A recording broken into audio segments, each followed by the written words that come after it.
Gente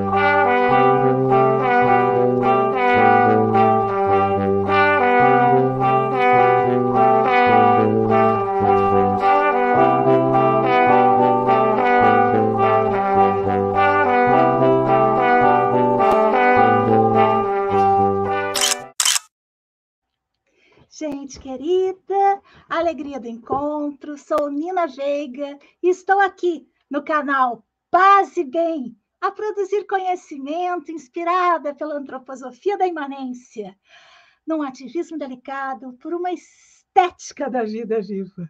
E hoje estamos aqui no reencontro para quem já esteve no primeiro programa que estreou na semana passada. Vamos começar. No primeiro programa fizemos uma apresentação e agora vamos começar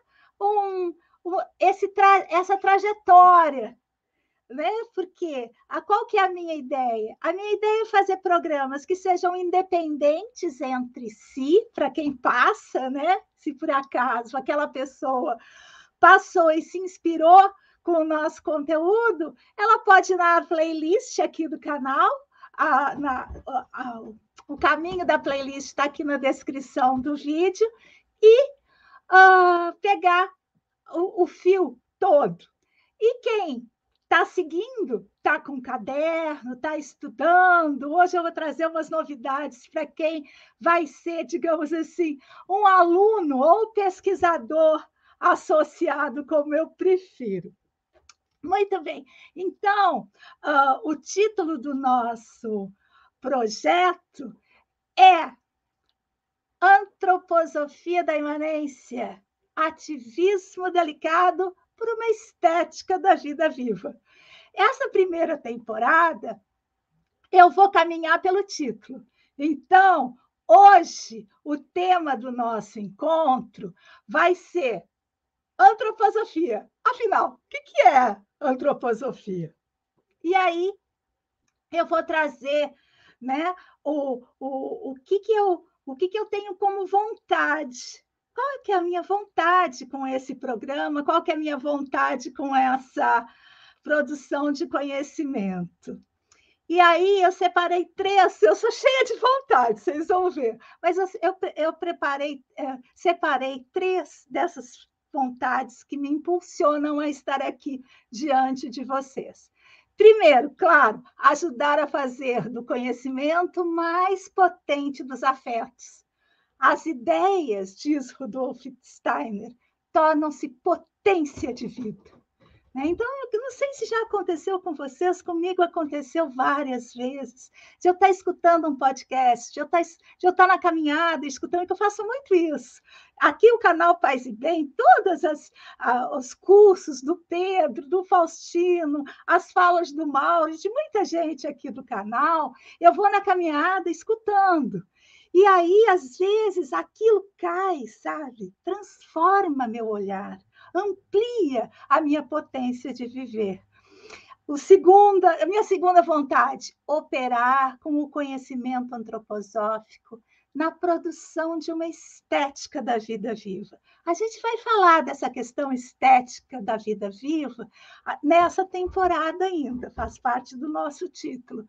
Mas, adiantando um pouquinho, dando um spoiler, a estética da vida viva é o modo como a gente vive. Que modo é esse? É isso que o modo como eu estou no mundo, a minha estética, se produz de que maneira? E terceiro, colaborar com a divulgação de uma epistemologia do vivo. É claro que todas essas palavras que eu uso, às vezes são um pouco herméticas, mas a vontade é essa mesmo. Não nos apequenar, encarar as palavras, lavá-las, como diz Viviane Mosé, colocar para quarar, dar um sentido próprio e singular a elas, para que a gente possa desenvolver um pensamento que seja capaz de acolher a vida em si e de produzir vida, não é? Muito bem, então vamos lá para a antroposofia.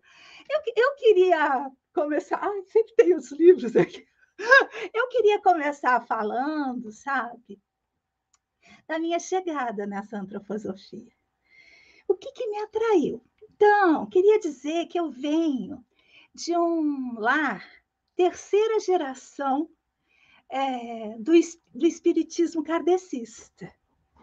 Isso, então vamos imaginar o que significa isso para uma criança, para um jovem. Significa pais e mães extremamente pragmáticos, digamos assim, né? Com uma vontade de ciência, de leitura, que acreditam nas suas crenças em coisas que não se vê, o que já dá uma abertura muito interessante, mas que tem uma fragilidade nos rituais. Por quê? Porque o kardecismo ele vem de um positivismo. Então, é de uma vontade de ultrapassar os ritos, como se os ritos fossem, digamos assim, algo menor. Consequência de uma época, né? De uma época onde ser intelectual, ter essa razão como um império, era muito importante. Faz parte da história, nós vamos conversar muito sobre isso aqui. Mas, quando eu cheguei na antroposofia, vinda desse berço kardecista, o que me encantou, a primeira coisa que me encantou, já que eu não tinha acesso ao catolicismo ou às religiões de matriz africana, já que eu não tinha nada dessa experiência na infância e juventude, foi o modo como os rituais eles beiravam ao laico. Tinha o ritual, mas ele não estava, digamos, vinculado diretamente a um dogma, a uma religião. Isso foi uma das primeiras coisas que me encantou. Por quê? Porque dava uma artistada naquele pensamento acostumado a um racionalismo. Né? Então, tinha um lugar onde o meu jeito de ser encontrava com aquilo que eu acreditava. Então, essa foi a minha chegada, a minha primeira chegada. Eu queria só partilhar isso levemente com vocês. Depois eu vou contar mais da minha chegada na pedagogia Waldorf. Mas eu queria trazer esse elemento pessoal para a gente introduzir esse meu... essa minha, é importante que se diga, interpretação do que é antroposofia. Então, eu gosto de resumir. Quando eu estou dando aula, eu escrevo, né, Alonso? O que é antroposofia? Eu coloco lá, amigo. Ou seja, a coisa mais importante a gente vai ver, tomara que eu consiga mostrar para vocês, através dos autores, isso que eu estou fazendo como um lembrete, né? Uma brincadeira, tipo assim, aquelas brincadeiras que a gente faz para passar no vestibular, né? Na minha época era vestibular, hoje é Enem, outros modos de acesso à universidade, mas que são aquelas linguagens, aquelas cifradas. Então, o migo quer dizer o quê? O mundo é comigo dentro. Quando o mundo é comigo dentro, muita coisa muda, gente. Muita coisa muda. Porque é muito diferente você criticar algo quando você se coloca fora, normalmente acima, né, daquilo que você está criticando, e quando você se coloca junto, dentro. Isso muda a perspectiva, mas muda também a responsabilidade. E inclui nesse olhar, nessa crítica, várias coisas que fazem parte do mico, que são as subjetivações. Tá bem? Então, essa é a primeira questão. Assim. Se alguém perguntar para vocês o que é antroposofia, pode dizer sem medo. Antroposofia é migo. Ou seja, o mundo é comigo dentro. E quando o mundo é comigo dentro, muita coisa se torna diferente quando eu vou falar por aí. Muito bem. E aí, agora já trazendo uma definição mais racional, digamos assim, a antroposofia, fundamentada filosoficamente na fenomenologia goetheana, está aquém e além da razão instrumental. Eu já trouxe a minha chegada na antroposofia a partir do choque entre a razão instrumental e o processo artístico, o sentimento, para mostrar para vocês que isso que aconteceu comigo está na base da antroposofia. E o que é essa palavra difícil, que é a fenomenologia goetheana? Então, depois a gente vai conhecer melhor, eu vou falando, mas é uma introdução. Rudolf Steiner estava fazendo seu doutorado e foi convidado por um professor dele para fazer parte, para organizar os arquivos das obras científicas de Goethe. Goethe é um poeta, literato alemão, conhecido, claro, mas a sua obra científica ela é menos conhecida. Então, ele foi organizar esse arquivo. E, ao organizar esse arquivo, ele percebeu uma particularidade muito importante na obra de Goethe, que era olhar para o mundo comigo dentro. Então, tinha uma coisa aí que a gente vai aprofundar mais tarde, mas que ultrapassava os postulados que diziam que o ser humano não podia conhecer o mundo em si mesmo, porque estava todo misturado, e que a racionalidade ela precisava excluir toda a subjetividade. E o Rudolf Steiner olhou isso e percebeu que a cosmovisão do Goethe trazia elementos objetivos para essa racionalidade que não excluíam os elementos subjetivos e nem por isso deixavam de ser científicos. É legal isso, não é? É como se ele produzisse justamente uma epistemologia do vivo, um modo de ver o mundo, né, de conhecer o mundo, que incluísse, não excluísse. Não transformasse que nem tem uma coisa que Goethe fala, que Rudolf Steiner replica muitas vezes, que é a questão da rosa. Você pode, se você pegar a rosa, colocar no laboratório, você pode conhecer a cor da rosa, o formato da rosa, as propriedades da rosa, mas não a rosa.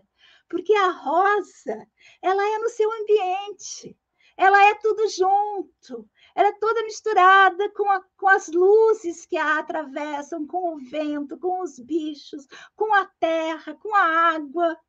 É uma coisa só, o que de mais adiante no nosso processo a gente vai conhecer como o nome de monismo. Então, a rosa no laboratório, a gente pode decifrá-la de um certo modo. Não está dizendo que não é bom para determinadas coisas, mas perde-se, digamos assim, muita coisa que lá não está. Então, a antroposofia sugere que a gente faça as duas coisas juntas. Conheça a rosa em suas partes, não é um negacionismo científico. Conheça a ciência, o racionalismo, mas entenda que junto disso tem a rosa viva. Muito bem. Então, eu vou trazer agora, que eu até vou ler, e eu vou mostrar para vocês o que eu vou fazer, o que eu já fiz, mas estou justificando de usar sempre essas apresentações, como eu faço nas minhas aulas, nas pós-graduações, nos cursos livres. Por quê? Porque depois eu salvo essas apresentações e disponibilizo para vocês. Aí vocês podem copiar, guardar, compartilhar, fazer o que vocês sentirem de fazer e ir compondo uma apostila né? Então, eu vou trazer o Rudolf Steiner aqui. Então, vocês vejam que ele é um homem da virada do século XIX para XX, né? Ele nasceu em 1861 e morreu em 1925, então é por aí, o contexto histórico dele já vai dizer de muita coisa. E ele é o sistematizador da antroposofia, foi um filósofo, educador e artista. Estabeleceu as bases teóricas, olha só, gente, da pedagogia Waldorf, da agricultura biodinâmica, da medicina antroposófica, da euritmia, da arquitetura orgânica e de várias outras áreas inspiradas em seu pensamento e nessa cosmovisão goetheana. Doutorou-se em filosofia, com tese sobre a teoria do conhecimento. Quer dizer, o que interessa para ele é como que a gente conhece o mundo. Essa é a questão, porque o modo como a gente conhece o mundo pode transformá-lo. E aí ele foi editor das obras científicas de Goethe. E eu divido, não só eu, mas vários estudiosos, dividem o Steiner em os três Steiners. Isso também já serve como dica, porque você já deve conhecer várias pessoas da antroposofia e pensar, gente, mas é da antroposofia, mas são tão diferentes entre si, que será? Por quê? Porque esses três Steiner, muitos filósofos também passam por fases, ele também. E, às vezes, as fases são contraditórias entre si ou dependentes umas das outras, e, às vezes, completamente diferentes. No caso do Steiner, as pessoas que o leem, a partir dos seus afetos, muitas vezes chegam por um determinado Steiner, vão para outros ou ficam neles. Mas isso muda a cor da sua antroposofia, como a gente pode ver. Então, o primeiro Steiner, que é o primeiro, que é, digamos assim, o meu Steiner, né? Que é o Steiner que eu chamo de científico, que é o Steiner do pensar, que é o Steiner mais ligado a essa fenomenologia goetheana, que é um Steiner, digamos que está interessada nessa epistemologia. Não que ele vá abandonar isso depois. Isso vai criando um outro lugar, mas eu costumo dizer que esse primeiro Steiner é uma vacina contra o dogmatismo. Então, vocês vão ver, pelo que eu vou apresentar adiante, como que eu costumo usar esse primeiro Steiner para colocar no lugar aquilo que os outros Steiners dizem, né? O segundo Steiner é o Steiner mais popular no ponto de vista teórico, que é o Steiner da teosofia, que é o Steiner, digamos assim, esotérico. Eu chamo que é o Steiner da paixão, do sentir, que é o Steiner que conheceu, digamos assim, a paixão pela sua esposa, pela segunda esposa, que é um Steiner da sua época, que era aquela época das mesas giratórias, a época do ocultismo, onde a teosofia era uma prática muito comum. E aí, esse Steiner científico chega, digamos assim, se encontra com a teosofia e pensa, nossa, encontrei minha turma, não sou o único que vê o mundo todo integrado, não sou o único que acredita em espírito, né? Não sou o único. E se apaixonou por isso, mas como que ele chegou à antroposofia e de que maneira que ele começou? Ele trouxe a sugestão dele lá é que esse modo de ver o mundo goetheanístico fosse usado não só para a materialidade daquilo tridimensional que a gente tem, mas também para esse mundo oculto que a teosofia trazia. Que a gente fosse para esse mundo do oculto, né? Com os mesmos com a mesma força cognitiva que a gente ia para conhecer a rosa no jardim. Que a gente conhecesse, digamos assim, um mundo oculto em torno da rosa, as forças que atravessam a rosa, com a mesma objetividade e subjetividade que a gente fazia, que a gente se propunha fazer nas ciências biológicas e etc. Então, e ele não foi muito bem entendido, né? Ele durou 10 anos lá. E não foi muito entendido, porque o povo que estava lá queria o misticismo, queria outras coisas. E aí, pronto, ele passou. E aí, para onde ele foi? Para o terceiro Steiner, que é genial. O terceiro Steiner, eu chamo que é o Steiner do fazer, é o Steiner do querer, é o Steiner da realização prática da existência. E aí ele começa trimembração social, aí ele começa a, a construir a sua sede, começa a fazer pedagogia Waldorf, aritmia, agricultura. Toda pessoa que chegava perto dele com uma questão, ele colocava essa cosmovisão e dava para a pessoa, digamos assim, os índices de como transformar aquilo num pensamento vivo, numa ação de pensamento vivo. Fez assim com a educação, fez assim com a agricultura, fez até com a religião. Né? Uma pessoa queria uma religião, porque muitas pessoas confundem a antroposofia com uma religião. Não é, não é. A gente vai, depois, por enquanto, eu vou só afirmar, depois eu vou trazer essa justificativa maior. Quando chegou alguém querendo uma religião, ele trouxe essa força da epistemologia antroposófica, de composição, que é uma grande força de composição, e deu os indícios para aquelas pessoas interessadas construírem uma religião inclusiva. Interessante, né? A gente vai estudar mais isso. E aí, esse terceiro Steiner é genial, e é ele que a gente vê apalpado nessa pedagogia Waldorf, na arte antroposófica, é esse que a gente pega com a mão. Muito bem.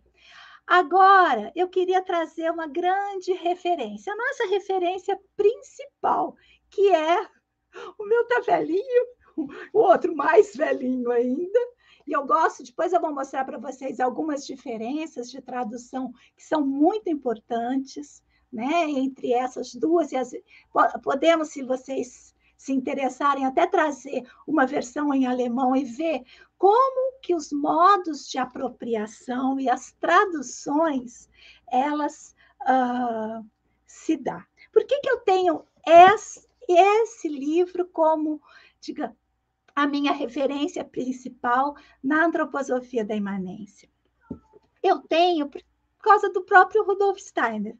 Numa conversa do Rudolf Steiner, lá em 1922, ou seja, ele morreu em 25, no final da sua vida, depois do terceiro Steiner falando já no final da sua vida, um professor Waldorf, seu amigo Stein, perguntou para ele: o que restará do seu trabalho em milhares? Eu até coloquei entre colchetes esse milhares e escrevi centenas de anos. Milhares é um pouco de exagero, né? Em centenas de anos. Ao que Rudolf Steiner respondeu: nada, nada. E aí ele vem: exceto minha filosofia da liberdade. Lembra que eu falei que eu usava esse primeiro Steiner como um filtro para evitar cair num misticismo, num dogmatismo, num fundamentalismo? Então, ele mesmo dá a dica, em várias vezes na sua obra. Mas, nesse momento, ele acrescentou: mas tudo está contido nela. Se alguém realiza o ato de liberdade lá descrito, encontrará todo o conteúdo. Ou seja, é a chave de entendimento da obra do filósofo, é o Filosofia da Liberdade. Por isso, nós vamos ter como base sempre o Filosofia da Liberdade e, claro, outras obras, outros autores. Qual que é a minha ideia? A minha ideia é da gente ler junto a Filosofia da Liberdade. De que maneira?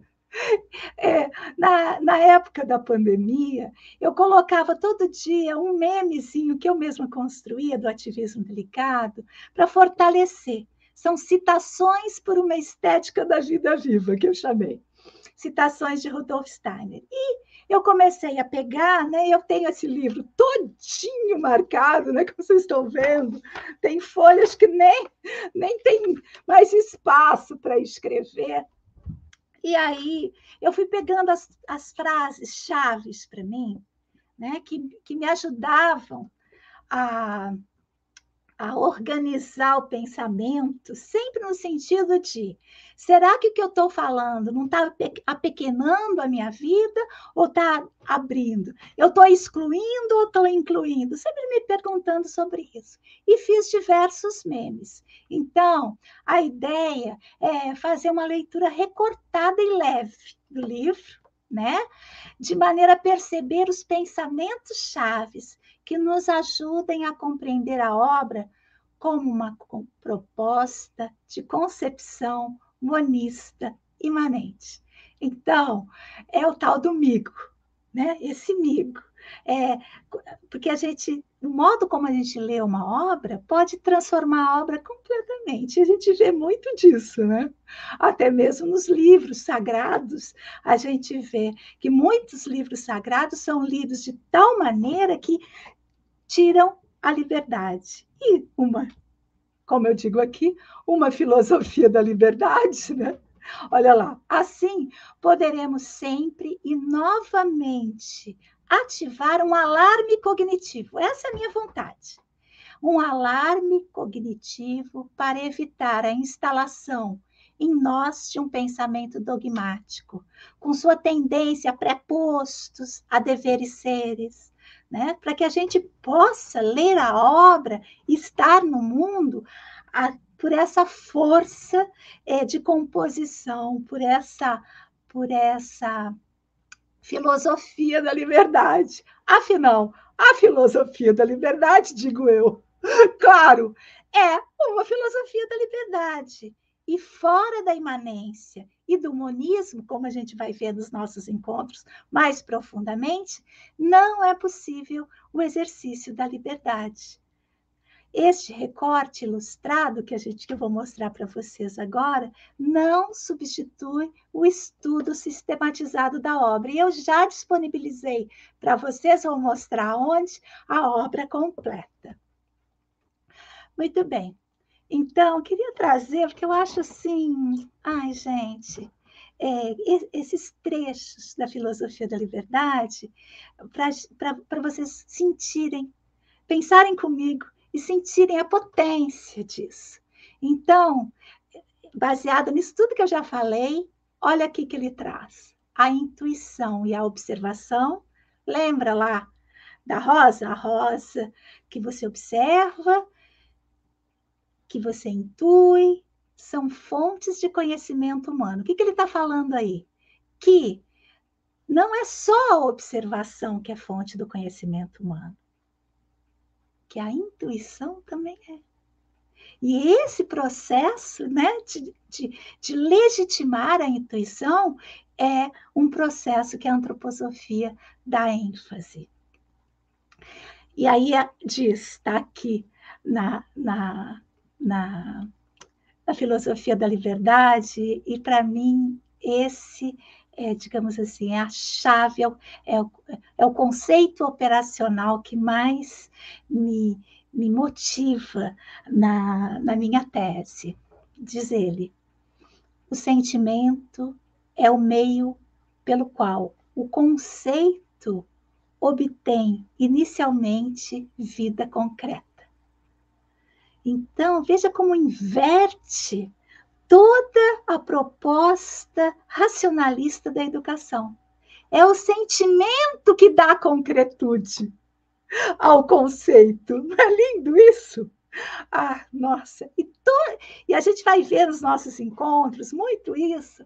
Toda a arquitetura da educação Waldorf é para que esse sentir esteja junto. Porque o migo é o pensar, o sentir e o querer juntos. Então, quando você faz algo, tudo junto, e não separado. Não, você está fazendo isso profissionalmente, isso não tem a ver com seu sentimento. Não, porque a gente já sabe, né, gente? O mundo que a gente está, ele é fruto de uma dicotomia muito grande entre aquilo que se pensa, aquilo que se sente e aquilo que se faz. Então, olha só, eu separei esses memes porque tem a ver com isso que eu disse no começo, para trazer, através da voz do autor, de sua citação, a fundamentação para aquilo que eu trouxe antes. Com efeito, não somos as coisas externas. Lembra da discussão da rosa, da discussão do conhecimento? Mas pertencemos, olha o migo aí, juntamente com as coisas externas, juntamente com elas, ao mesmo mundo. Ou seja, ele não está como alguns autores que ele estava conversando, diziam que o mundo interior era só interior. Não, nós não somos o externo, mas o externo e nós estamos no mesmo mundo. O meu sujeito é uma parte do mundo e é permeado por seu constante devir. Ou seja, ele está dizendo que eu estou em constante devir mundo, que o mundo e eu e somos coisas distintas, porém estamos no mesmo lugar, a tal da antroposofia do migo. E aí, essa última que eu separei para vocês diz assim: não nos basta, porém, relacionar percepções e conceitos por meio do pensar. Relacionamos o que percebemos também ao nosso sujeito particular, ao nosso eu individual. Ou seja, não é um negacionismo científico, não é uma ode à subjetividade, mas uma composição, uma relação daquilo que percebemos com seus conceitos e daquilo que o meu sujeito individual, particular, único, percebe, sente. E aí eu acho que está a abertura para o pensamento da diferença. Eu acho, não sei vocês, mas eu acho lindo. Não sei se está muito difícil. Olha, adorei, conversei a semana toda nos comentários aqui com vocês. Comentem, vamos discutindo, vamos conversando. E a gente vai, se vocês acharem que a linguagem está muito difícil, eu vou adaptando, e a gente vai construindo junto esse nosso caminho. Muito bem, antes do verso final, eu quero dizer da organização do nosso estudo.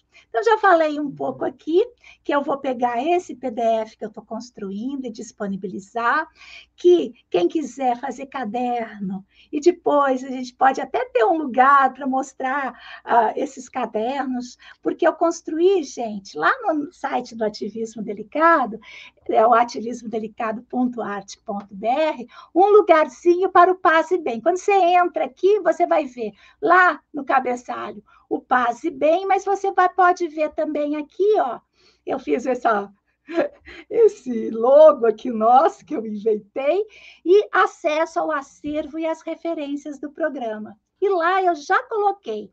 Então, todos os nossos encontros, a gente já teve um, mas eu tenho aqui uma chamadinha e um material de divulgação que, se vocês quiserem me apoiar, também podem clicar lá e divulgar na rede de vocês.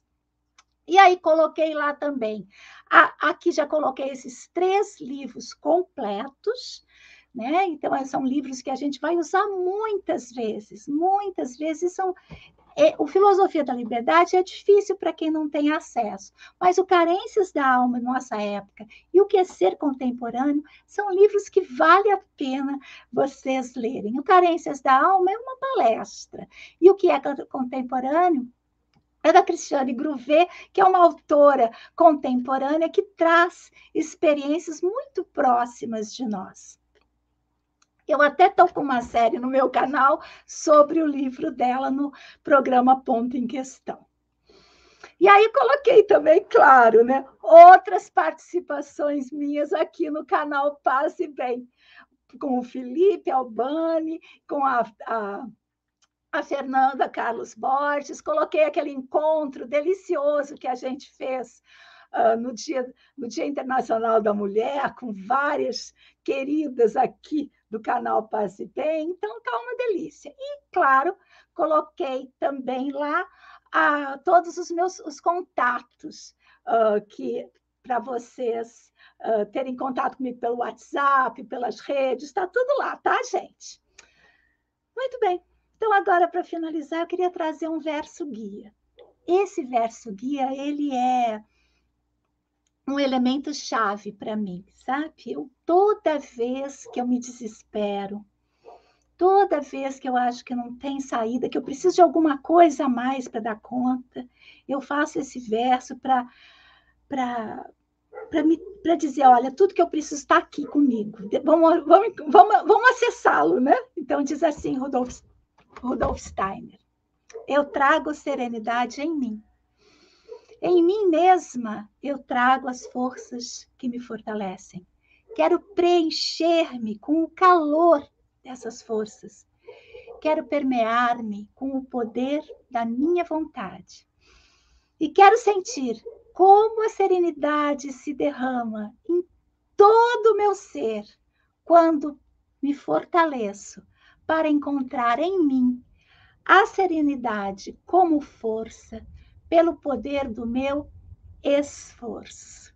Tem uma jogadinha aí que eu acho genial, sabe, gente? Que é: eu encontro em mim a serenidade como força, mas pelo poder do meu esforço. Ou seja, não é que está disponível, eu tenho que me esforçar para encontrar em mim a serenidade.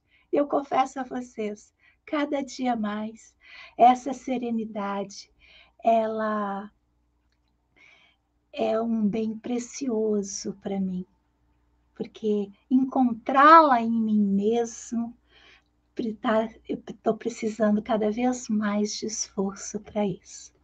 Bem, é o que eu tinha preparado para nós hoje. Espero que vocês continuem gostando dos conteúdos, compartilhem para a gente fortalecer o canal Paz e Bem, essa espiritualidade plural, porque esse é um dos patrimônios que a gente tem, ou matrimônios que a gente tem, para compor esse pensamento e esse sentimento e esse fazer por uma estética da vida viva. Até o nosso próximo programa.